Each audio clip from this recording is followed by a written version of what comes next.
Hello dear students. चलिए हम start करते हैं हमारे एनएमआर का प्रैक्टिस क्वेश्चन सॉल्यूशन करना। ये रहेगा आपका लेक्चर नंबर 16 और इसके अंदर हम लोग देखेंगे एनएमआर से रिलेटेड कुछ क्वेश्चन, कॉम्प्लिकेटेड क्वेश्चन जो एग्जाम में पूछे गए। ओके, तो फर्स्ट जो हमारे पास क्वेश्चन है उसमें रीड करते हैं। किसी कंपाउंड के लिए कुछ फॉलोइंग H1 एनएमआर डाटा आपको गिवन है। टोटल नंबर ऑफ सिग्नल कितने वो हम चेक कर लेते हैं। तो 1 2 3 4 एंड 5। तो 5 आपके पास H1 NMR है, means 5 non equivalent set of hydrogen atom आपके कंपाउंड में प्रेजेंट होंगे।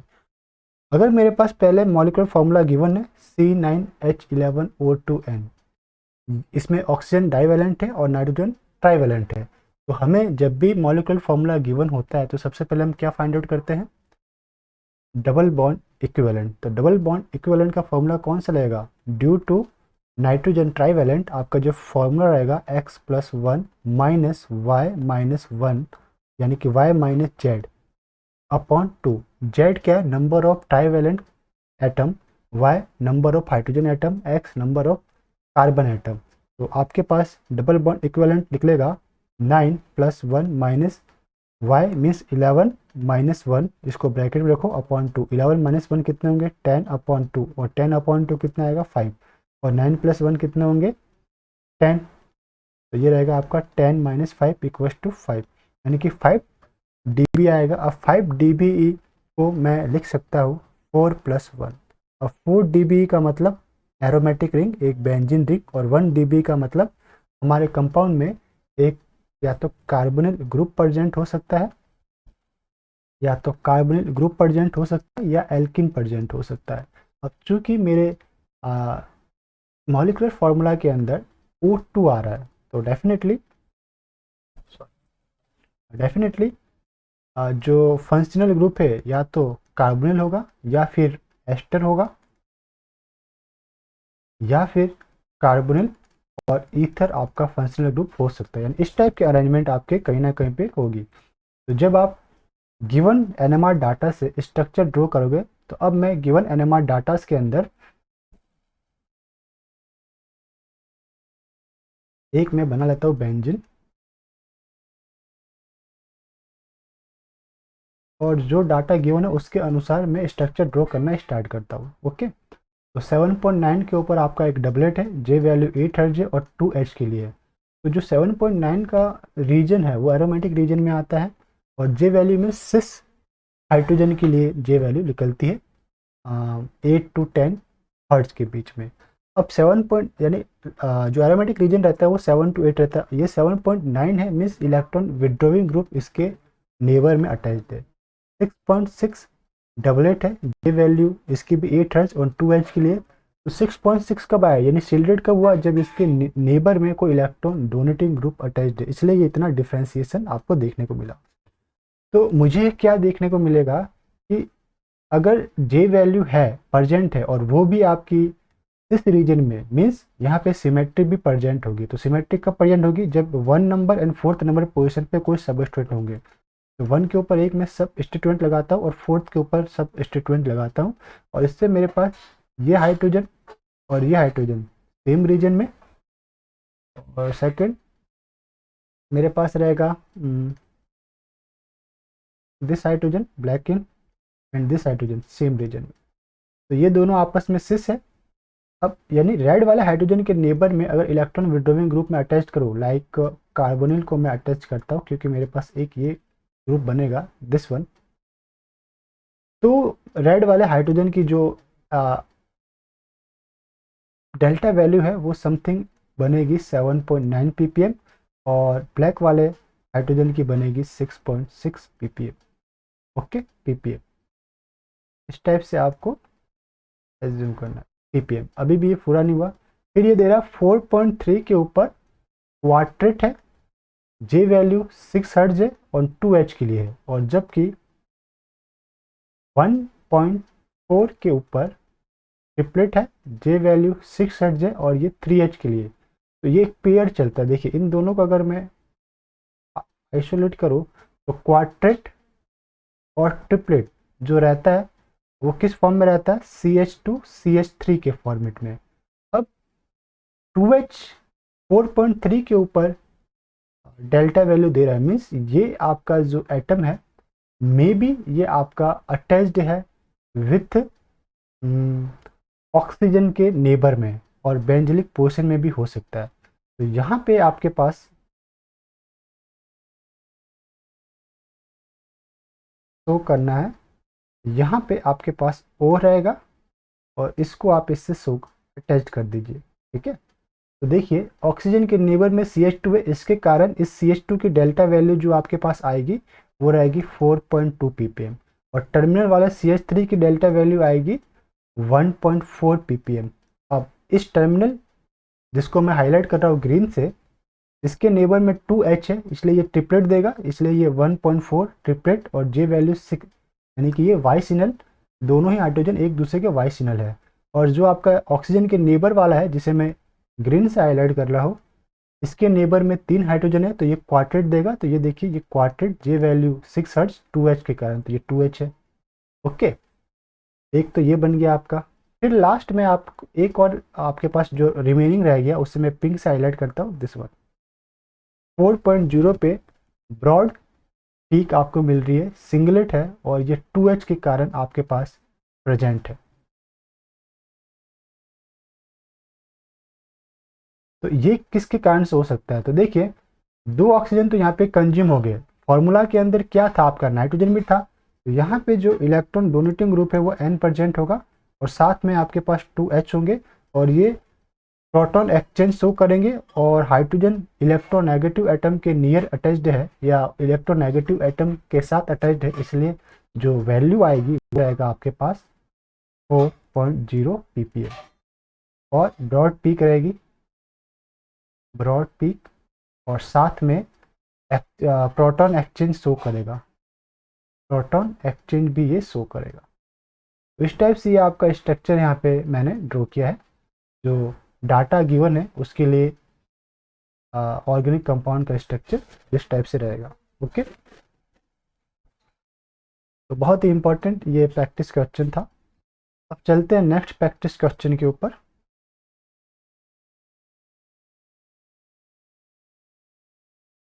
देखिए क्वेश्चन इसने आस्क किया है, find the number of signal for, ये आपके पास है बेंजो नाइट्राइल। ओके, इस बेंजो नाइट्राइल को अगर मैं एनालाइज करता हूँ तो इसके अंदर मुझे एक सिमेट्री यानी कि रोटेशन एक्सिस भी यहाँ पे दिखेगा और सिमेट्री प्लेन भी दिखेगा। वापस से बना लीजिए, सिंपल सा है ये, CN। तो ये आपका रहेगा symmetry plane, this one plane. Okay, एक ही प्लेन रहेगा, इससे क्या हुआ, this and this mirror image and this and this mirror image. और ये आपका डिस्टिंक्ट हाइड्रोजन, क्या पूछा इसने, कार्बन 13 पूछा है, तो ये भी आपका एक डिस्टिंक्ट रहेगा। हाँ, कौन सा, उसके लिए मुझे अलग कलर यूज करना पड़ेगा, ले लीजिए लाइक ऑरेंज, तो एक तो ये वाला, एक और आपके पास ले लीजिए लाइक पर्पल, दिस वन। कितने कार्बन्स हो गए, नेम दीजिए, 1 2 3 4 एंड 5। तो 5 टाइप के कार्बन 13 NMR सिग्नल आपको मिलेंगे, यानी कि 5 सिग्नल आपको कार्बन 13 के मिलेंगे। और अगर H1 की बात आ रही है तो हाइड्रोजन कहाँ कहाँ पे प्रेजेंट होंगे, एक तो यहाँ पे प्रेजेंट होगा, दूसरा यहाँ पे और तीसरा यहाँ पे पैरा के ऊपर। तो 3 आपको मिलेंगे H1 NMR सिग्नल। तो कार्बन 13 के 5 सिग्नल और H1 के 3 सिग्नल। नेक्स्ट क्वेश्चन आपके पास है 7, नॉर बोरेन सिस्टम आपके पास गिवन है लाइक दिस वन।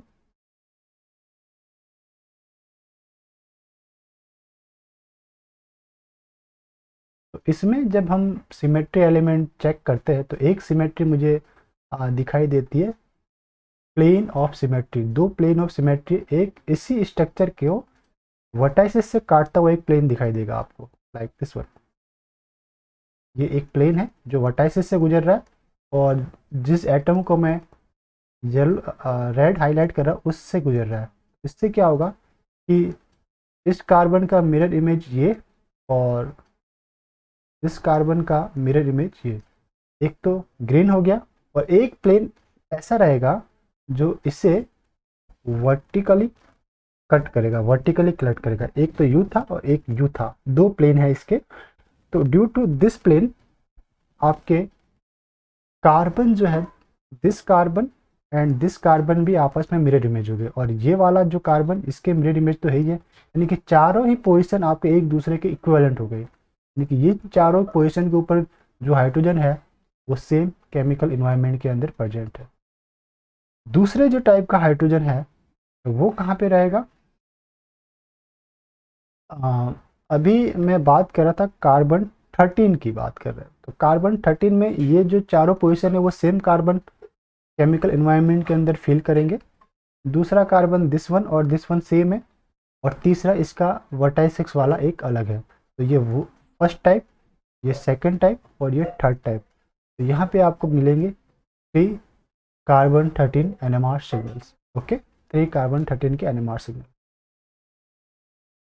अगर मैं बात करता हूँ H1 NMR के लिए कुछ डाटा हमको गिवन है, लाइक 9.5 के ऊपर 9.5 ppm के ऊपर आपको मिल रहा है सिंगलेट, और वो 1H के कारण है। तो जो 9.5 का रीजन है वो स्पेसिफिक एल्डिहाइड के रीजन के लिए रिकॉग्नाइज रहता है, पहचाना जाता है। तो आपके सैंपल में कहीं ना कहीं एल्डिहाइड है, यहाँ पे एल्डिहाइड है, इसमें एक्स है तो ये तो हो गया क्रॉस, इसमें एल्डिहाइड है, इसमें भी एल्डिहाइड है, यानी इन तीनों में से कोई एक हो सकता है।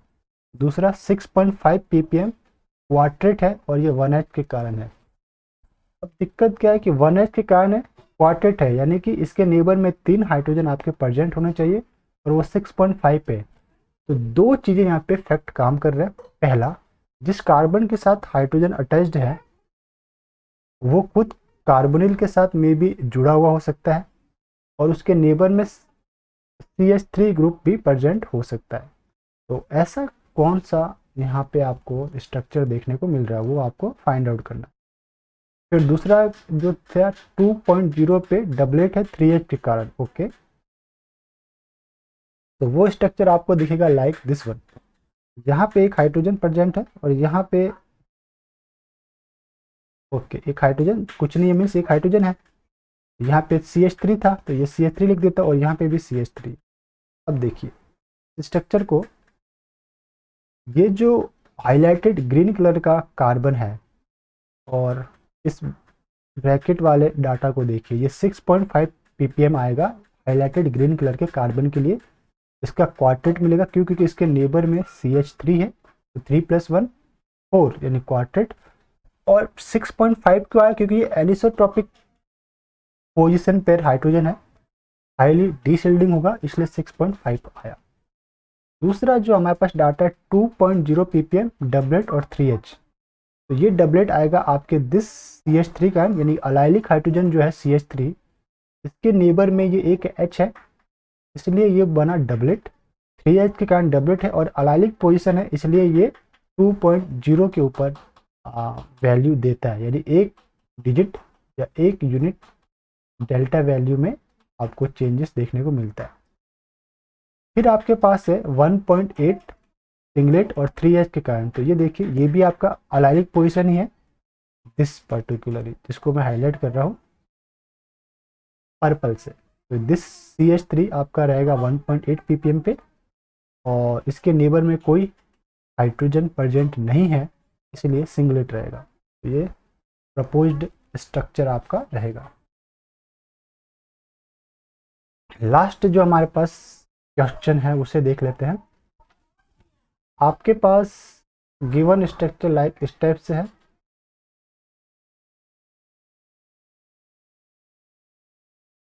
ओके, और ये आपका डबल बॉन्ड है। और कहाँ कहाँ पे हाइड्रोजन प्रेजेंट होंगे? तो यहाँ पे एक हाइड्रोजन प्रेजेंट होगा, यहाँ पे हाइड्रोजन आपका प्रेजेंट होगा, ये कुछ नहीं है, मीन्स CH3 रहेगा यहाँ पे, और यहाँ पे भी CH3 रहेगा।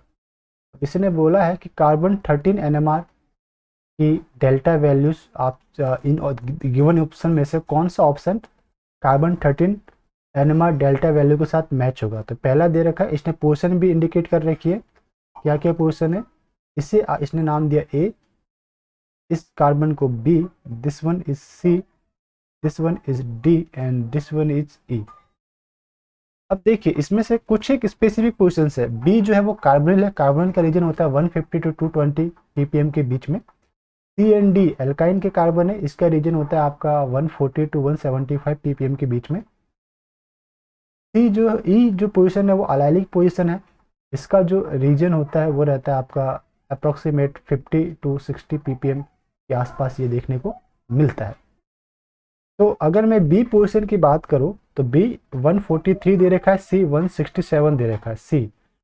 तो सी पोजीशन आपका एल्किन पोजीशन है, 167 ये नहीं हो सकता, ठीक है, बी होना चाहिए, कार्बोनिल का पोजीशन बिग होना चाहिए, ठीक। तो इसे आप क्रॉस कीजिए। बी ऑप्शन में भी क्या दिया इसने, सी वाले कार्बन के लिए 167 दे रहा है, ऐसा हो नहीं सकता, इसे भी क्रॉस कीजिए।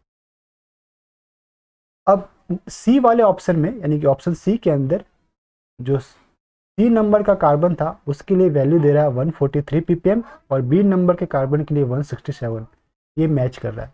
बी नंबर का जो कार्बोनिल है इसकी ppm वैल्यू हाई होनी चाहिए, तो हाई है आपके पास 167 और सी नंबर की लो 143 होनी चाहिए। ओके, इसके अलावा और क्या, डी नंबर का जो कार्बन है उसकी वैल्यू भी एरोमेटिक एल्किन रीजन में आएगी, जो कि 125 ppm तक है, बिल्कुल है, 120 टू 175 ppm के बीच में रहती है, तो ये भी ठीक है इसकी, ये 125 ppm है। और ई नंबर जो टर्मिनल अलाइलिक एल्कीन है, अलाइलिक मिथाइल है, वो आपका रहेगा 25 ppm। ओके, और ए जो था ऑक्सीजन के नेबर में है, इसलिए इसका जो शिफ्टिंग है वो हाई रहता है, वो रहेगा आपका 52 ppm। अब डी और सी ऑप्शन में क्या डिफरेंस था कि डी वाले में डी टाइप के कार्बन ये था, इसके लिए इसने वैल्यू दे रखी है 143 और सी वाले के लिए 125, यानी कि इसके लिए 143 और सी वाले के लिए 125। ऐसा क्यों नहीं हो सकता, सी के लिए डेल्टा वैल्यू ग्रेटर आएगी क्योंकि इसके नेबर में कार्बोनिल है, तो कार्बोनिल इलेक्ट्रॉन डेंसिटी और ज़्यादा विड्रॉ करता है, इसलिए सी की शिफ्टिंग ज़्यादा होगी कंपेयर टू डी से, इसलिए आपका जो करेक्ट मैच है वो रहेगा option C. Correct match is option C. इस टाइप से एक एक पॉइंट आपको मैच करना होता है। ओके, तो इस लेक्चर को हम लोग यहीं पे स्टॉप करते हैं, मिलते हैं नेक्स्ट लेक्चर में जिसके अंदर हम और प्रैक्टिस क्वेश्चन एंड एग्जाम के क्वेश्चन सॉल्व करेंगे। तब तक के लिए हैव अ नाइस डे, खुश रहिए, मुस्कुराते रहिए, once again have a nice day.